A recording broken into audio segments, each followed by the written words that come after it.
Hi friends, welcome to Amreen சமையல். இன்ஸ்டண்ட்டாக இனிப்பு அவல் பணியாரம் எப்படி செய்யலான்னு பார்க்கலாம் வாங்க. நான் இந்த கப்பில் கெட்டி அவல் எடுத்துருக்கிறேன். 1 கப் கெட்டி அவல் சேர்த்துக்கலாம். இது நல்லா கழுவிக்கலாங்க. இப்போ 2 டைம்ஸ் நான் நல்லா வாஷ் பண்ணி எடுத்துட்டேன். இது கூட கொஞ்சம் தண்ணி சேர்த்து அவலை ஊற வச்சுக்கலாங்க. அவல் முங்குற அளவுக்கு தண்ணி சேர்த்து ஒரு 10 நிமிஷத்துக்கு ஊற வச்சிடலாம். சிவப்பு அவலும் பயன்படுத்தலாங்க, அதுவும் நல்லா இருக்கும். இப்போ ஒரு 10 மினிட்ஸ்க்கு இது நல்லா ஊறட்டுங்க. இப்போ 10 மினிட்ஸ் ஆயிடுச்சுங்க. அவல் நல்லா ஊறிருக்கு, தண்ணி எல்லாமும் நல்லா அப்சர்வ் ஆயிடுச்சுங்க. இப்போ இந்த அவலை நம்ம மிக்ஸி ஜாரில் மாற்றிக்கலாம்.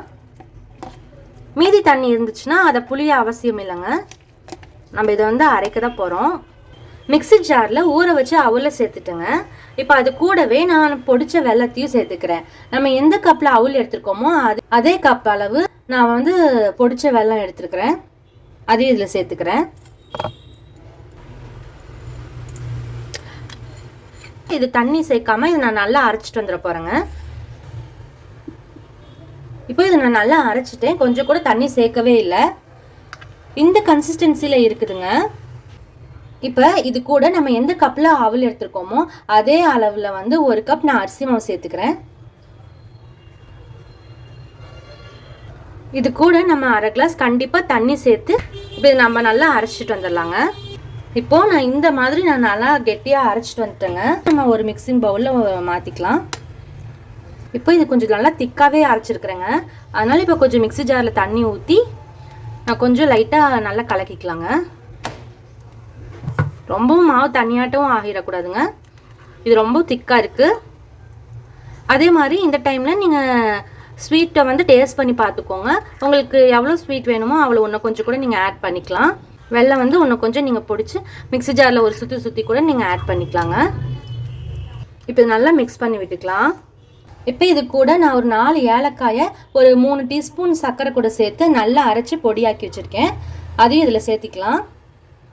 வெறும் ஏலக்காவை மட்டும் போட்டால் பவுட்ரு ஆகாதுங்க. அதனால் நான் சுகர் கொஞ்சம் சேர்த்து பவுட்ரு பண்ணி வச்சுருக்கேன். அது இதில் ஆட் பண்ணிக்கலாம். ஒரு 1/4 டீஸ்பூனை விட நான் கம்மியாக உப்பு சேர்த்திக்கிறேங்க. இப்போ நான் 3/4 கப்பு தேங்காய் துருவலையும் இதில் சேர்த்திக்கிறேன். இப்போ இது நல்லா நீங்கள் மிக்ஸ் பண்ணி விடுங்க. இது சீக்கிரமாக செஞ்சிடலாம், வீட்டில் ரொம்ப ஹெல்த்தியானதும் கூடங்க. இப்போ நான் நல்லா மிக்ஸ் பண்ணிட்டேன். இப்போ இது ஒரு 1/2 அன் ஹவருக்கு நல்லா ஊறட்டுங்க. இது அரை மணி நேரம் நல்லா ஊறிடுச்சுங்க. இப்போ நம்ம பணியாரம் சுடுறதுக்கு முன்னாடி 1/4 டீஸ்பூன் பேக்கிங் சோடா, அதாவது இந்த ஆப்ப சோடான்னு சொல்லுவாங்க இல்லையா, அதை நம்ம கொஞ்சம் சேர்த்து நல்லா கலந்து விட்டுக்கலாம். இந்த ஸ்டேஜில் மாவு கொஞ்சம் கெட்டியாக இருந்தால் லைட்டாக தண்ணி சேர்த்துக்கலாங்க. அதுக்காக ரொம்பவும் சேர்த்திடக்கூடாது. இப்போ நான் லைட்டாக தண்ணி சேர்த்து நல்லா மிக்ஸ் பண்ணி விட்டுக்கிறேன். பேக்கிங் சோடா சேர்க்க விரும்பாதவங்க அப்போ ஒரு 5-6 மணி நேரத்துக்கு நல்லா மாவை புளிக்க வைக்கணுங்க. இது நல்லா நம்ம கலக்கி விட்டுக்கலாம். இப்போ இந்த பேட்டர் கன்சிஸ்டன்சி எப்படி இருக்குன்னு பாருங்க. ரொம்ப தண்ணியாட்டு இருக்கக்கூடாதுங்க, இந்த மாதிரி இருந்தாவே போதும். இப்போ நம்ம பணியாரத்தை ஊற்றலாம். வச்சு ஸ்டவ் ஆன் பண்ணிக்கலாங்க. இதில் நான் எண்ணெயும் நெய்யும் கலந்து வச்சுருக்குறேங்க. ஒவ்வொரு குழிலையும் 1/2 டீஸ்பூன் சேர்த்துக்கலாம்.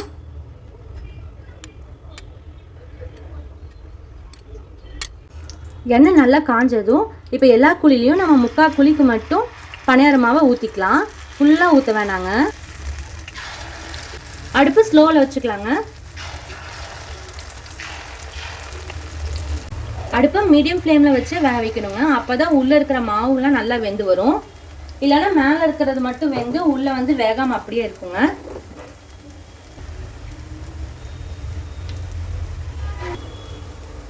இப்போ கீழெல்லாம் நல்லா வெந்துருச்சுங்க. மேலாப்பில் மாவு இந்த மாதிரி இருக்கும் போது இதை நம்ம திருப்பி விட்டுக்கலாம்.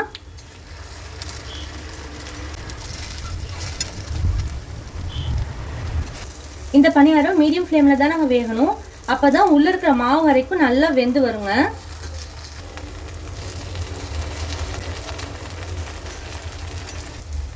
மீடியம் ஃப்ளேமில் எல்லா சைட்லேயும் கிறிஸ்பியாக செவந்து வர மாதிரி வேக வச்சுக்கோங்க. இப்போ எல்லா சைட்லேயும் பொன்னிறமாக நல்லா வெந்துருச்சுங்க. இந்த ஸ்டேஜில் நம்ம பணியாரத்தை எடுத்துடலாம். சட்டுன்னு அவலை வச்சு இன்ஸ்டண்ட்டாக ஒரு ஸ்நாக்ஸ் சூப்பராக ரெடி ஆயிடுச்சு. இந்த பேட்டரை தோசைக்கல்ல ஊற்றி பேன் கேக்காகவும் செஞ்சு சாப்பிட்லாம். செம்ம டேஸ்ட்டாக இருக்கும். கிறிஸ்பியாக மொறுன்னு செம்மையாக இருக்குங்க. இதை நீங்களும் வீட்டில் ட்ரை பண்ணி பார்த்துட்டு எப்படி இருக்குன்னு கமெண்ட் பண்ண மறந்துடாதீங்க. இந்த வீடியோ உங்களுக்கு பிடிச்சிருந்தா லைக் பண்ணுங்கள், ஷேர் பண்ணுங்கள், சப்ஸ்கிரைப் பண்ணுங்கள். பக்கத்தில் இருக்கிற பெல் ஐக்கானை கிளிக் பண்ண மறந்துடாதீங்க. பாய்.